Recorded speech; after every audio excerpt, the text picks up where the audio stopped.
Between my sophomore and senior years of high school, my childhood buddy Steve Walter and I were the stage managers and lighting directors for a small rock concert hall near the Atlantic Ocean called the Sunshine Inn in Asbury Park, New Jersey. We worked there after school, evenings, and on weekends for 3 years. One late afternoon, I was on the phone with someone asking about ticket prices for Bruce Springsteen's upcoming show, February 10th, 1973. Tickets were $3.50. Oh, Have you read about Bruce's tickets in the newspaper? They're going for tens of thousands of dollars for his next year for his tour. Tens of thousands. Tickets were $3.50. That's how long ago this was.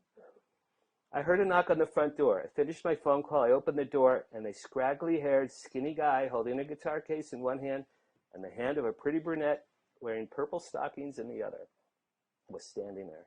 Not recognizing the man I'd seen perform on stage 1 year earlier, I asked, "Are you Bruce Springsteen?" "Yeah, man, that's me." We shook hands, but I was more impressed with the purple-colored legs of his girlfriend than with him. I led the duo through the front office and onto the stage inside the hall. Bruce's band members Gary Talent, Vinnie Lopez, and Danny Federici arrived next, while Clarence Clemens, everyone knows who Clarence Clemens was? Yeah. Big black sax player. Clarence Clemens had just joined the band on saxophone. He showed up late. "Sorry, guys, I just got out of jail. I was behind on my child support payments," he said. Once Steve and I helped him set up their equipment, we stood on the stage about 3 feet from Bruce while he and the band performed a song called 6845789, which is about a phone number. Then they performed a few other tunes before saying, "Okay, sounds pretty good, that's a wrap." Bruce and the band split. Steve and I rode our bikes home. We didn't drive yet. We were 16 years old. The next night was concert night. Bruce Springsteen and his band performed his very first album, Greetings from Asbury Park, in its entirety. Having never before in my life hearing music like this, "Mad band, bummers, drummers, and Indians in the summer with a teenage diplomat," I had no fucking idea what he was talking about. No clue. His music was Martian to me. I had no connection to any of his material. I could barely understand his words. After a 90-minute concert, Bruce and his girlfriend walked through the backstage hallway, past the front office, to exit the building. Steve and I were in the office at the time. As he passed, Steve yelled out, "Hey, Bruce, what'd you think of the light show?" Springsteen stopped walking for a second, took a good look at my friend Steve, a good look at me. Smiling, he said, "You cats were incredible." I swear it's a true story. Then just like that, he vanished like a spirit in the night.